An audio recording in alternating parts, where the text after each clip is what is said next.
Radio city 91.1 FM నేను మీ హైదరాబాదీ గాలి బాయ్ సిద్ధు వచ్చుడు రేడియో సిటీ 91.1 ఎఫ్ఎం నేను మీ హైదరాబాదీ గాలి boy Siddhu welcome to yet another episode of radio city wrong story అటు హాలీవుడ్ బాలీవుడ్ కాలీవుడ్ టాలీవుడ్ ఏ వుడ్ని డిఫరెన్షియేట్ చేయకుండా అన్ని వుడ్ల సినిమాల స్టోర్లను తీసుకుని వాటికి క్రేజీ ట్విస్ట్లు ఇస్తూ నీకు ఎండ్లెస్ ఎంటర్టైన్మెంట్ ఇచ్చుడే నా పని. అట్లా ఈరోజు మనం మాస్ మహారాజా రవితేజ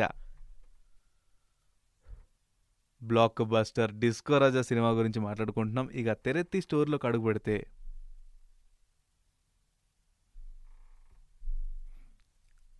లడాఖ్లో ఒక పెద్ద అటాక్ జరుగుంటుంది. చావు బతుకుల్లో ఉన్న ఒక మనిషి ఆ చలి మంచుల్లో ఫుల్ ఫ్రీజ్ అయిపోయింటాడు. ఎక్స్పెక్టేషన్ టీమ్కి కనిపిస్తాడు ఈ పరిస్థితుల్లో. సర్ప్రైజింగ్లీ ఈ టీం అంతా తనని రీలీవ్ ల్యాబ్కి తీసుకుపోతారు. ఎగ్జాక్ట్లీ ఇదే మూమెంట్లో ఒక కొత్త టెక్నాలజీని ఇంట్రడ్యూస్ చేస్తాడు డాక్టర్ శీర్షర్. పెళ్లి చేసుకుని బొగ్గిపాలైపోయిన నా మ్యారేజ్ లైఫ్ని అయితే రివైవ్ చేయలేను, కానీ తనని మాత్రం రివైవ్ చేయగల, మళ్ళీ బతికించగల అని చెప్తాడు. కొన్ని రకాల ప్రొసీజర్స్ ఫాలో చేసిన తర్వాత ఆ మనిషి అయితే తను నిజంగానే లేచి నిలబడి మళ్ళీ బతుకుతాడు. కానీ పాత మెమరీ ఒక్కటి కూడా లేదు. చిన్న మెదడు చితికింది, చిన్న మెదడు చితికింది, పెద్ద మెదడు పగిలింది. టోటల్గా మెమరీ ది. కట్ చేస్తే ఢిల్లీ. చచ్చి బతికిన వ్యక్తి వాళ్ళ గర్ల్ ఫ్రెండ్, ఆ చనిపోయిన వ్యక్తి వాసు అని, డే అండ్ నైట్ రకరకాల ప్రొఫెషన్స్ హ్యాండిల్ చేస్తాడని. మనోడు బయటనే ఇంత మల్టీ టాస్కింగ్ చేస్తున్నాడంటే ఇంట్లో వంట సామాన్లు మనోడు బయటనే ఇంత మల్టీ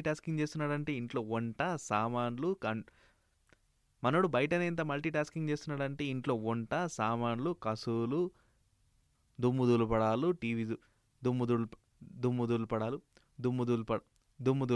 బట్టలారేడాలు అన్నీ క్లీన్గా సైమల్టేనియస్గా హ్యాండిల్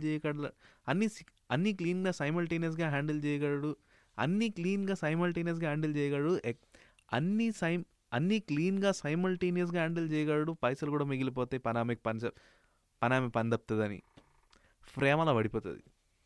తన సవత్తమ్ముడైన కౌశిక్ గురించి ఎతుకుతుంటే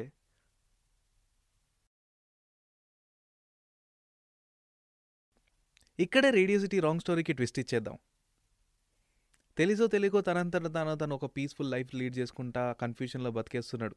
నా గతం ఏమైంది, నేనెవరిని, ఇట్లెందుకు తయారైనా, ఇన్ని మల్టీ టాస్కింగ్ ఏం చేస్తున్నా, దీంతో బ్రేకప్ ఎందుకు అవుతలేదు అని రకరకాల క్వశ్చన్తో మల్టీ టాస్కింగ్ చేసుకుంటూ బతికేస్తున్న తనకి సడన్గా ఒకరోజు అటాక్ అవుతుంది.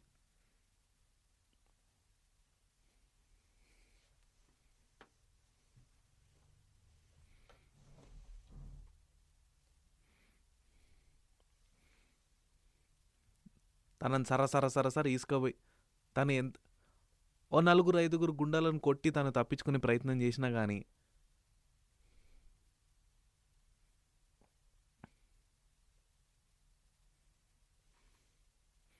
సింపుల్గా క్లోరోఫామ్ వేసి తనని కిడ్నాప్ చేసుకుపోయి సరసర లాక్కపోయి ఒక పెద్ద ఫ్యాక్టరీలో, అదే పాడుబడ్డ ఫ్యాక్టరీ ఉంటుంది కదా మన ఫైట్ సీన్లలో, ఆడపోయి పడేస్తారు.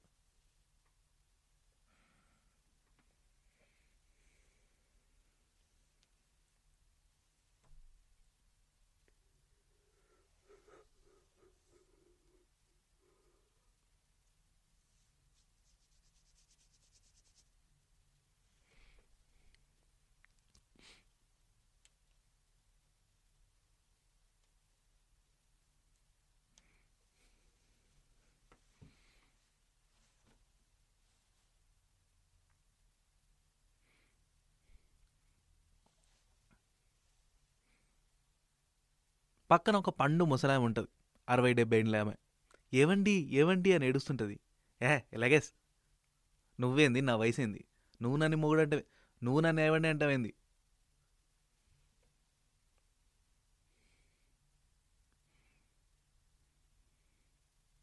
అంటే పెళ్ళానికి మంచి క్లారిటీ వస్తుంది. ఓహో, ఈ నా కొడుకు మళ్ళా సచ్చి బతికిండు అనుకున్నట్టే అయింది అనుకుని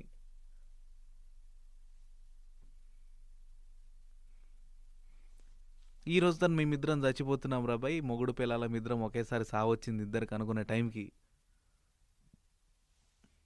దూరం నుంచి స్పీకర్లో సౌండ్ వేసుకుంటూ ఒక బండి వస్తుంది. ఆ బండిలో నుంచి ఒక పాట వస్తుంది. ఆ బండి నడుపుతున్న వ్యక్తి ఆ బండి నడుపుతున్న వ్యక్తి వాసు ఒకేలాగా ఉంటారు.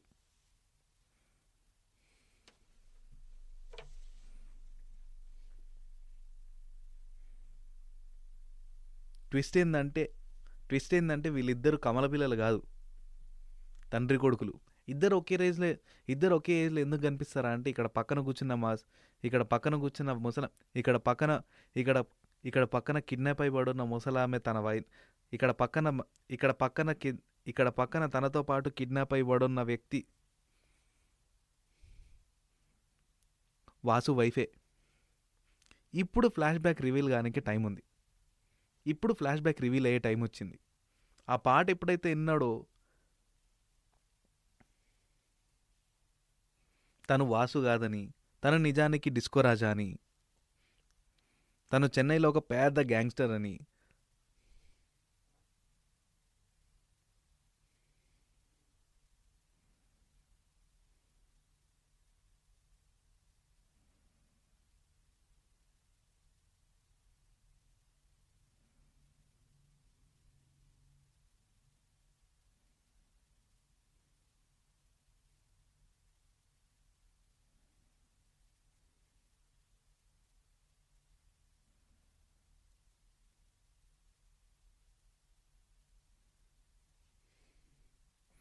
ఎదురుగా కూర్చొని తనని కిడ్నాప్ చేసింది తన రైవల్ అయిన యాంథనీ అనేది. ఎదురుగా కూర్చొని తన ఎదురుగా కూర్చొని తన ఎదురుగా కూర్చొని తన ఎదురుగా కూర్చొని తనని కిడ్నాప్ చేసింది తన రైవల్ అయిన యాంథనీ అని అన్నీ గుర్తొస్తాయి. ఇంతలో తనని కాపాడడానికి తన కొడుకైతే వచ్చిండు. దన్న మిగిలిన 4 రౌడీలను అందరినీ కొట్టేసి అమ్మాయి ఇద్దరిని కాపాడతారు. ఇప్పుడున్న టాస్క్ అలా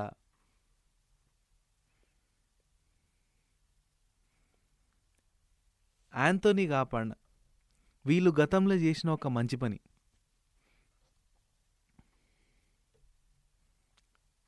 సచ్చినోల్ని బతికిచ్చే ఎక్స్పెరిమెంట్ చేస్తున్నప్పుడు డాక్టర్ శీషిర్ సచినోల్ని బతికిచ్చే ఎక్స్పెరిమెంట్ చేస్తున్నప్పుడు దానికంతా ఫండింగ్ చేసి హెల్ప్ చేసి సపోర్ట్ చేస్తుంటారు. ఈ విషయం తెలుసుకున్న యాంథోనీ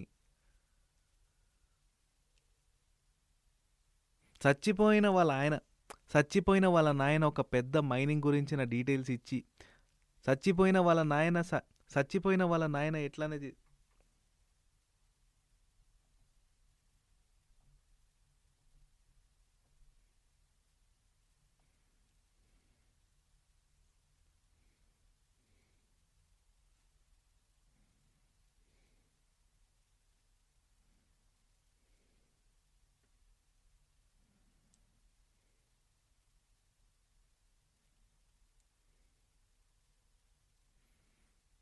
డిస్కో రాజా ద్వారా చంపబడ్డ వాళ్ళ నాయనని మళ్ళీ బతికించి రివెంజ్ తీసుకొనికే మళ్ళీ ఇద్దరు కలిసి రావాలని కోరుకుంటుంటాడు. అదా కాకపాయే చివరికి డిస్కో రాజానే బతికొచ్చే. ఇప్పుడు ఈ ఎక్స్పెరిమెంట్ సక్సీడ్ అయ్యిందని తెలుసుకున్న తర్వాత డాక్టర్ షీర్షీర్ ఎక్కడున్నాడో తెలుసుకుంటే వాళ్ళనైనా కూడా బతికించవచ్చు అని అని దురాలోచన. మరి డిస్కోరాజ్ ఎట్లా చనిపోయిండు? ఈ ఎక్స్పెరిమెంట్ ఎట్లా నడుస్తుందని తెలుసుకొనికే లడాక్కి పోయినప్పుడు దంపతులు ఇద్దరు లడాక్కి పోతే ప్రెగ్నెంట్గా ఉందని కూడా చూడకుండా తన భార్యని చంపించబోతే డిస్కో రాజా తనని ఏదో ట్రక్లు ఎక్కించి పారిపోయేలాగా చేస్తాడు. మనోడు ఇరుక్కుపోతాడు. ఆ మంచుకొండల్లో అట్లే ఇరుక్కుపోయి తను చచ్చిపోయింటాడు. కానీ కిస్మత్ తనకు హెల్ప్ చేస్తుంది. 35 ఏండ్లు తను ఫ్రీజ్ అయిపోవడం, వాళ్ళు ఒక ట్రెక్కర్స్కి దొరకడం, వాళ్ళు చక్కగా తీసుకొచ్చి డాక్టర్ శీర్షిర్కి తనని చూపించడం, తను మళ్ళా తిరిగి బతికి రావడం.